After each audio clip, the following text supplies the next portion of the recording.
Hi friends, ನಾವು ಇವತ್ತು second PU business ಸ್ಟಡೀಸ್ನ 3ನೇ ಚಾಪ್ಟರ್ ವ್ಯವಹಾರ ಪರಿಸರ ಈ ಚಾಪ್ಟರ್ನ ಕ್ವಶನ್ ಆನ್ಸರ್ಗಳನ್ನು ಚರ್ಚೆ ಮಾಡೋಣ. ಇದೇ ರೀತಿಯ ನೋಟ್ಸ್ಗಳಿಗಾಗಿ NS ಎಜುಕೇಷನ್ PU ಚಾನಲನ್ನು ಸಬ್ಸ್ಕ್ರೈಬ್ ಮಾಡ್ಕೊಳ್ಳಿ. ಒಂದ್ಸಲ ಚಾನಲ್ ವಿಸಿಟ್ ಮಾಡಿ ವಿಡಿಯೋಸ್ ನೋಡ್ಕೊಳ್ಳಿ. ಈ ಚಾಪ್ಟರಿಂದ ನಿಮಗೆ ಆ್ಯನ್ಯುವಲ್ ಎಕ್ಸಾಮಲ್ಲಿ 1 ಅಂಕದ 1 ಪ್ರಶ್ನೆ, 2 ಅಂಕದ ಯಾವುದೇ ಪ್ರಶ್ನೆ ಬರುವುದಿಲ್ಲ. ಹಾಗೆ 4 ಅಂಕದ 2 ಪ್ರಶ್ನೆ, ಮುಖ್ಯವಾಗಿ ನಿಮಗೆ 4 ಅಂಕಕ್ಕೆ 2 ಪ್ರಶ್ನೆ ಬರುತ್ತೆ. ಹಾಗೆ ಟೋಟಲ್ ಆಗಿ 9 ಅಂಕ ಜಸ್ಟ್ 1 ಚಾಪ್ಟರಿಂದ ಬರುತ್ತೆ. 9 ಮಾರ್ಕ್ಸ್, ತುಂಬ ಇಂಪಾರ್ಟೆಂಟ್. ಬನ್ನಿ ಕ್ವಶನ್ಗಳನ್ನು ಚರ್ಚೆ ಮಾಡೋಣ. 4 ಅಂಕದ ಪ್ರಶ್ನೆಗಳನ್ನು ನಿಮಗೆ ನೀವು ಫಸ್ಟ್ ಪ್ರೆಫರೆನ್ಸ್ ಕೊಡಿ. ಓಕೆ, 1 ಅಂಕದ ಪ್ರಶ್ನೆಗೆ ಅದರಲ್ಲಿ MCQ ಕ್ವಶನ್ಸ್. ಈ ಕೆಳಗಿನವುಗಳಲ್ಲಿ ಯಾವುದು ವ್ಯವಹಾರ ಪರಿಸರದ ಲಕ್ಷಣವಲ್ಲ? ಇಲ್ಲಿ ನೋಡಿ, ಯಾವುದು ಅಲ್ಲ ಅಂತ ಕೇಳಿದರೆ ಆಪ್ಷನ್ ಸಿ ನೌಕರರು. ಇದು ವ್ಯವಹಾರ ಪರಿಸರದ ಲಕ್ಷಣವಲ್ಲ. ಅದನ್ನು ಬಿಟ್ಟರೆ ಅನಿಶ್ಚಿತತೆ, ಸಾಪೇಕ್ಷತೆ, ಸಂಕೀರ್ಣತೆ ಇವು 3 ಕೂಡ ವ್ಯವಹಾರ ಪರಿಸರದ ಲಕ್ಷಣಗಳಾಗುತ್ತವೆ. 2ನೇ ಪ್ರಶ್ನೆ, ಉದಾರೀಕರಣ ಎಂದರೇನು?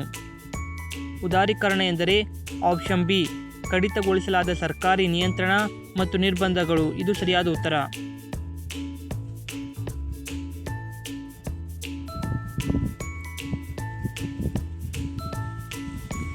3ನೇ ಪ್ರಶ್ನೆ, ಈ ಕೆಳಗಿನವುಗಳಲ್ಲಿ ಯಾವುದು ನೋಟು ಅಮಾನ್ಯೀಕರಣದ ಲಕ್ಷಣವಲ್ಲ?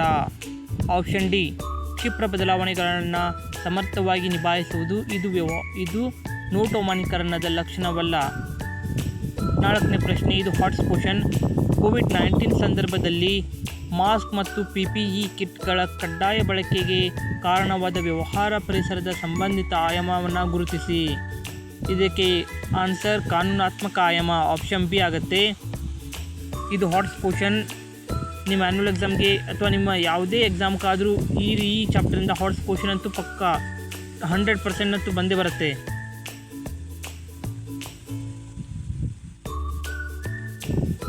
ಈ ಚಾಪ್ಟರಿಂದ 4 ಅಂಕಕ್ಕೆ ಒಂದು ನಾರ್ಮಲ್ ಕ್ವಶನ್ ಅಂದರೆ ಡೈರೆಕ್ಟ್ ಕ್ವಶನ್ ಬರುತ್ತೆ ಮತ್ತು ಒಂದು ಹಾಟ್ಸ್ ಕ್ವಶನ್ ಬರುತ್ತೆ. ನೆನಪಿರಲಿ, ಈ ಚಾಪ್ಟರಿಂದ 4 ಮಾರ್ಕ್ಸ್ ಕ್ವಶನ್ ಬರುತ್ತೆ, ಒಂದು ಹಾಟ್ಸ್, ಒಂದು ಡೈರೆಕ್ಟ್ ಕ್ವಶನ್. 5ನೇ ಪ್ರಶ್ನೆ, ಮೊಬೈಲ್ ಬಳಕೆಯ ತ್ವರಿತ ಹೆಚ್ಚಳವು ಡ್ಯಾಶ್ ಪರಿಸರದ ಭಾಗವಾಗಿದೆ. ಇದು ತಾಂತ್ರಿಕ ಪರಿಸರದ ಭಾಗವಾಗಿದೆ. ಬಿಟ್ಟ ಸ್ಥಳಗಳನ್ನು ನೋಡೋಣ. ಮೊದಲನೇ ಪ್ರಶ್ನೆ, ವ್ಯವಹಾರ ಪರಿಸರವು ಡ್ಯಾಶ್ದ ಭಾಗವಾಗಿದೆ. ವ್ಯವಹಾರ ಪರಿಸರವು ಚಲನಶೀಲವಾಗಿದೆ. 2ನೇ ಪ್ರಶ್ನೆ, ತಾಂತ್ರಿಕ ಪರಿಸರವು ಡ್ಯಾಶ್ ಸುಧಾರಣೆ ಮತ್ತು ನಾವೀನ್ಯತೆಗಳಿಗೆ ಸಂಬಂಧಿಸಿದ ಅಂಶಗಳನ್ನು ಒಳಗೊಂಡಿದೆ. 2ನೇ ಪ್ರಶ್ನೆ ಆನ್ಸರ್ ನೋಡ್ಕೊಳ್ಳಿ. ವೈಜ್ಞಾನಿಕ. ತಾಂತ್ರಿಕ ಪರಿಸರವು ವೈಜ್ಞಾನಿಕ ಸುಧಾರಣೆ ಮತ್ತು ನಾವೀನ್ಯತೆಗಳಿಗೆ ಸಂಬಂಧಿಸಿದ ಅಂಶಗಳನ್ನು ಒಳಗೊಂಡಿದೆ. 3ನೇ ಪ್ರಶ್ನೆ, ಭವಿಷ್ಯದ ಘಟನೆಗಳನ್ನು ಊಹಿಸಲು ಹೆಚ್ಚು ಕಷ್ಟಕರವಾದುದರಿಂದ ವ್ಯವಹಾರ ಪರಿಸರವು ಬಹುಮಟ್ಟಿಗೆ ಅನಿಶ್ಚಿತತೆಯಿಂದ ಕೂಡಿದೆ.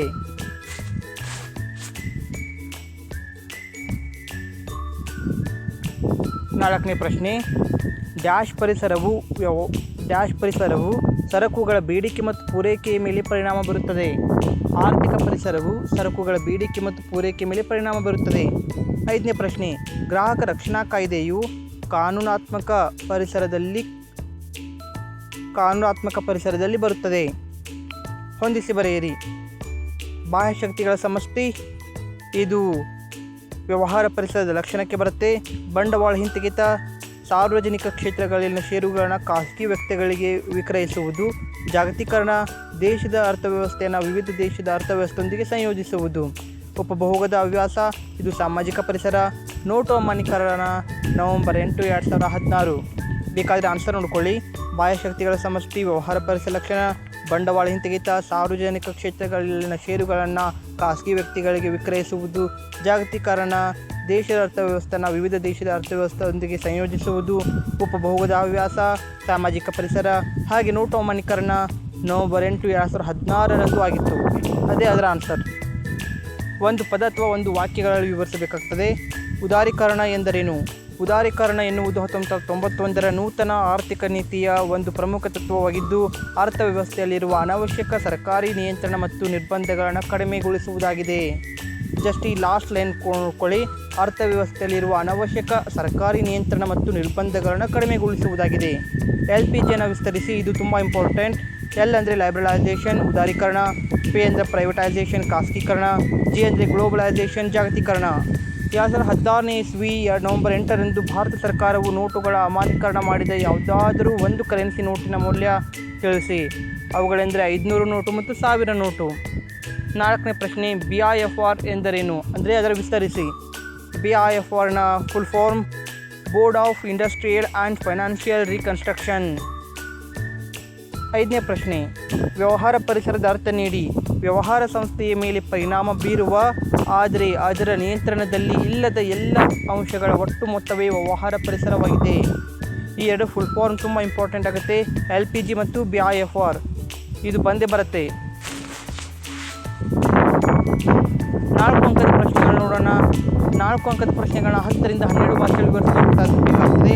ಈ ಚಾಪ್ಟರಿಂದ 2 4 ಅಂಕದ ಪ್ರಶ್ನೆಗಳು ಬರುತ್ತೆ. ಅದರಲ್ಲಿ 8 ಮಾರ್ಕ್ಸ್ ಕವರ್ ಆಗುತ್ತೆ. ಇನ್ನು 1 ಮಾರ್ಕಲ್ಲಿ 4 ಅಂಕದ ಪ್ರಶ್ನೆಗಳನ್ನ ನೆಗ್ಲೆಕ್ಟ್ ಮಾಡೋಕ್ಕೆ ಹೋಗಬೇಡಿ. ತುಂಬ ಅಂದರೆ ತುಂಬ ಇಂಪಾರ್ಟೆಂಟ್ ಆಗುತ್ತೆ. ಒಂದು ಹಾಟ್ಸ್ ಕ್ವಶನ್ ಬರುತ್ತೆ, ಒಂದು ಡೈರೆಕ್ಟ್ ಕ್ವಶನ್ ಬರುತ್ತೆ. ಮೇ ಬಿ ಡೈರೆಕ್ಟ್ ಕ್ವಶನ್ ಇದೇ ಆಗಿರ್ಬೋದು. ವ್ಯವಹಾರ ಪರಿಸರದ ಯಾವುದಾದ್ರೂ 4 ಲಕ್ಷಣಗಳನ್ನು ವಿವರಿಸಿ ಅಂತ ಕೇಳ್ತಾರೆ. ಅವುಗಳು ಬಹಳಷ್ಟಿವೆ, ಯಾವುದಾದ್ರು 4 ಮಾತ್ರ ನೆನಪಿಟ್ಕೊಳ್ಳಿ.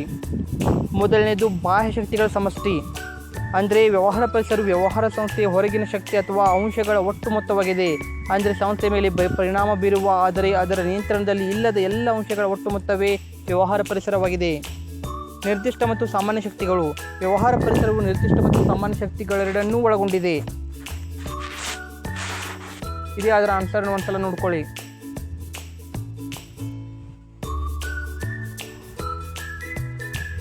ನೋಡಿ, ಮೊದಲನೇದು ಬಾಹ್ಯ ಶಕ್ತಿಗಳ ಸಮಷ್ಟಿ, ಎರಡನೇದು ನಿರ್ದಿಷ್ಟ ಮತ್ತು ಸಾಮಾನ್ಯ ಶಕ್ತಿಗಳು.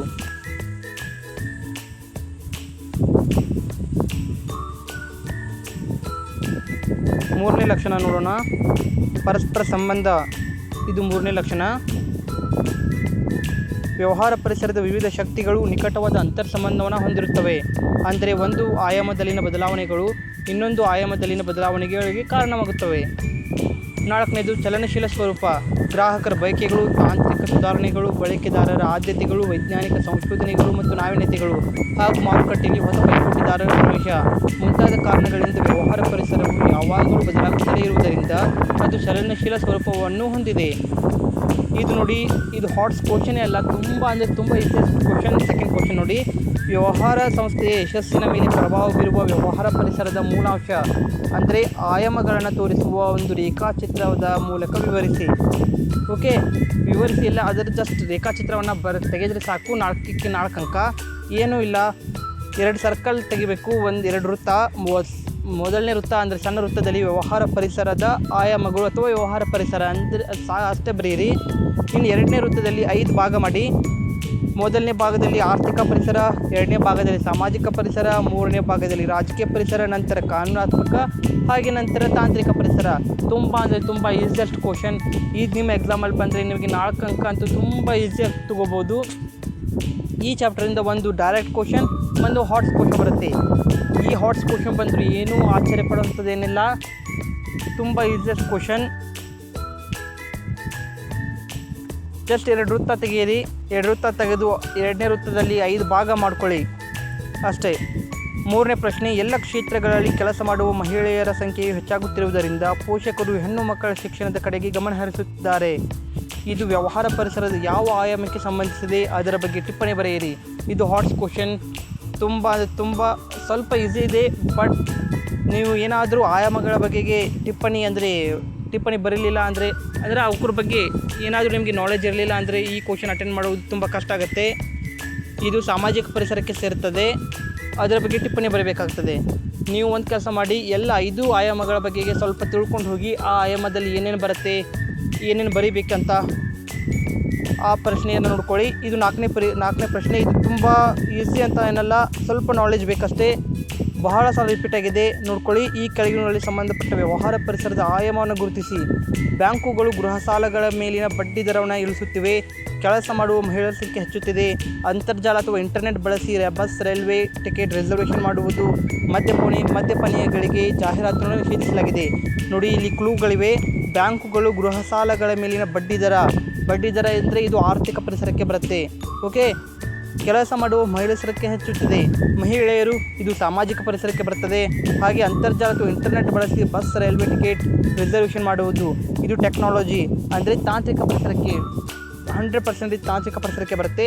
ಲಾಸ್ಟ್ ಒನ್, ಮದ್ಯಪಾನಿಗಳಿಗೆ ಜಾಹೀರಾತು ನೋಡುವುದನ್ನು ನಿಷೇಧಿಸಲಾಗಿದೆ. ನೋಡಿ, ಇದನ್ನು ನಿಷೇಧಿಸಲಾಗಿದೆ, ಆರ್ಡರ್ ಮಾಡಲಾಗಿದೆ. ಇದು ಕಾನೂನಾತ್ಮಕ ಪರಿಸರಕ್ಕೆ ಬರುತ್ತೆ. ಬೇಕಾದರೆ ನೋಡ್ಕೊಳ್ಳಿ. ಮೊದಲನೇದು ಆರ್ಥಿಕ ಪರಿಸರ, ಎರಡನೇದು ಸಾಮಾಜಿಕ ಪರಿಸರ, ಹಾಗೆ ಬಸ್ ಟಿಕೆಟ್ ರಿಸರ್ವೇಷನ್ ಮಾಡುವುದು ತಾಂತ್ರಿಕ ಪರಿಸರ, ಹಾಗೆ ಇದು ಮದ್ಯಪಾನಿಗಳಿಗೆ ಜಾಹೀರಾತು ನಿಷೇಧಿಸಲಾಗಿದೆ ಕಾನೂನಾತ್ಮಕ ಪರಿಸರ. ಐದನೇ ಪ್ರಶ್ನೆ ಐ ಥಿಂಕ್, ಎಲ್ಲ ಶಾಲೆಗಳು ಶಾಲಾ ಮಕ್ಕಳಿಗೆ ನೀರು ಪೂರೈಕೆಗೆ ನೀರು ಶುದ್ಧೀಕರಣ ಯಂತ್ರವನ್ನು ಹೊಂದಿರಬೇಕೆಂದು ನ್ಯಾಯಾಲಯವು ಆದೇಶಿಸಿದೆ. ಕೆಳಗೆ ಉಲ್ಲೇಖಿಸಿದ ಅಂಶಗಳು ವ್ಯವಹಾರ ಪರಿಸರದ ಯಾವ ಆಯಾಮವೆಂದು ಗುರುತಿಸಿ. ಸಮಾಜವು ಸಾಮಾನ್ಯವಾಗಿ ಜೀವನ ಮಟ್ಟದ ಬಗ್ಗೆ ಹೆಚ್ಚು ಕಾಳಜಿ ವಹಿಸುತ್ತದೆ. ಇದು ಸಾಮಾಜಿಕ ಪರಿಸರಕ್ಕೆ ಉದಾಹರಣೆಯಾಗಿದೆ. ಸ್ಪರ್ಧಾತ್ಮಕ ದರದಲ್ಲಿ ನೀರು ಶುದ್ಧೀಕರಣ ಯಂತ್ರಗಳನ್ನು ತಯಾರಿಸಲು ನವೀನ ತಂತ್ರಗಳನ್ನು ಅಭಿವೃದ್ಧಿಪಡಿಸಲಾಗಿದೆ. ತಂತ್ರಗಳು ಇಲ್ಲಿ ನೋಡಿ, ಇದು ತಾಂತ್ರಿಕತೆ ಪರಿಸರಕ್ಕೆ ಬರುತ್ತೆ. ಹಾಗೆ ಜನರ ಆದಾಯ ಹೆಚ್ಚುತ್ತಿದೆ ಮತ್ತು ಮನೆಯಲ್ಲಿ ಮಕ್ಕಳು ಶುದ್ಧೀಕರಿಸಿದ ನೀರನ್ನು ಕುಡಿಯುತ್ತಿದ್ದಾರೆ. ಓಕೆ. ಆದಾಯ ಹೆಚ್ಚುತ್ತಿದೆ. ಇದು ಆರ್ಥಿಕ ಪರಿಸರಕ್ಕೆ ಬರುತ್ತೆ. ಹಾಗೆ ಅವರ ಆರ್ಥಿಕ ಪರಿಸ್ಥಿತಿ ಇದನ್ನು ಸುಧಾರಿಸಿದೆ. ಇಲ್ಲಿ ನೋಡಿ, ಮಕ್ಕಳು ಶುದ್ಧೀಕರಿಸಿದ ನೀರನ್ನು ಕುಡಿಯುತ್ತಿದ್ದಾರೆ ಅಂದರೆ ಅವರ ಆರ್ಥಿಕ ಪರಿಸ್ಥಿತಿ ಹೆಚ್ಚಾಗಿದೆ. 100% ಇದು ಆರ್ಥಿಕ ಪರಿಸರಕ್ಕೆ ಬರುತ್ತೆ. ಹಾಗೆ ಆಪ್ಷನ್ 4ನೇ ಹೇಳಿಕೆ ನೋಡಿ, ಶಾಲೆಯಲ್ಲಿ ನೀರು ಶುದ್ಧೀಕರಣ ಯಂತ್ರವನ್ನು ಜನಪ್ರತಿನಿಧಿಗಳು ಒದಗಿಸಲು ಆಸಕ್ತಿಯನ್ನು ಹೊಂದಿರುತ್ತಾರೆ. ಜನಪ್ರತಿನಿಧಿಗಳು ಅಂದರೆ ನಮ್ಮಿಂದ ಎಲೆಕ್ಟ್ ಆದಂತಹ ಪ್ರತಿನಿಧಿಗಳು. ಇದು ರಾಜಕೀಯ ಪರಿಸರಕ್ಕೆ ಬರುತ್ತೆ. ಈ ರೀತಿಯ ಹಾಟ್ಸ್ ಕ್ವಶನ್ ಅಂತೂ ಒಂದು ಪಕ್ಕ ಬರುತ್ತೆ.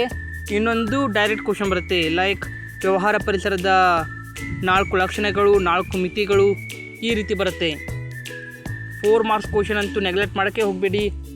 ಈ ಚಾಪ್ಟರಿಂದ 4 ಅಂಕನ ಕವರ್ ಮಾಡಿದರೆ ನಿಮಗೆ 2 ಬರುತ್ತೆ. 4 ಅಂಕದ 2 ಕ್ವಶನ್ ಕವರ್ ಆಗುತ್ತೆ. ಇನ್ನು 4 ಕ್ವಶನ್ ಕವರ್ ಮಾಡಿದರೆ ನಿಮಗೆ ಆ್ಯನ್ಯುವಲ್ ಎಕ್ಸಾಮಲ್ಲಿ 4 ಅಂಕದ ಪ್ರಶ್ನೆ ಎಲ್ಲ ಕವರ್ ಮಾಡಿದಂಗೆ ಆಗುತ್ತೆ. ಒಂದ್ಸಲ ಚಾನೆಲ್ ವಿಸಿಟ್ ಮಾಡ್ಕೊಂಡು ನೋಡಿ. ಬಿಸ್ನೆಸ್ ಸ್ಟಡೀಸ್ ಎಲ್ಲ ಚಾಪ್ಟರ್ನ ಕವರ್ ಮಾಡಿಕೊಡ್ತೀವಿ. ಹಾಗೆ ವಿವಿಧ ವಿಷಯಗಳು ಎಲ್ಲ ನೋಟ್ಸ್ಗಳು ಕವರ್ ಆಗಿವೆ. ನಮ್ಮ ಚಾನಲ್ಲಿ Kannada, English, economics, business studies, accountancy, history ಎಲ್ಲ ವಿಷಯಗಳ ನೋಟ್ಸ್ಗಳು ಸಹ ಲಭ್ಯವಿವೆ. ಒಂದ್ಸಲ ಚಾನಲ್ ವಿಸಿಟ್ ಮಾಡ್ಕೊಂಡು ಎಲ್ಲ ವಿಡಿಯೋಸನ್ನು ನೋಡಿ. ಪ್ಲೀಸ್ ಚಾನಲ್ ಸಬ್ಸ್ಕ್ರೈಬ್ ಮಾಡ್ಕೊಳ್ಳಿ. ನಿಮ್ಮ ಒಂದು ಸಬ್ಸ್ಕ್ರೈಬ್ ನಮಗೆ ಮೋಟಿವೇಶನ್ ಇದ್ದ ಹಾಗೆ ಮತ್ತೆ ವಿಡಿಯೋ ಮಾಡೋದಕ್ಕೆ ಹೆಲ್ಪ್ ಆಗುತ್ತೆ. ನಿಮಗೆ ಏನೇ ಡೌಟ್ ಇದ್ದಲ್ಲಿ, ಯಾವುದೇ ಪ್ರಶ್ನೆ, ಯಾವುದೇ ಚಾಪ್ಟರ್ನ ವಿವರಣೆ ಅಥವಾ ಕ್ವಶನ್ ಆನ್ಸರ್ ಬೇಕಾದಲ್ಲಿ ಕಮೆಂಟ್ ಮಾಡಿ. ಕಮೆಂಟ್ ಬಾಕ್ಸ್ ಅಂತೂ ನಿಮ್ಮದೇ. ಪ್ಲೀಸ್ ಚಾನಲ್ನ ಸಪೋರ್ಟ್ ಮಾಡಿ. Thank you.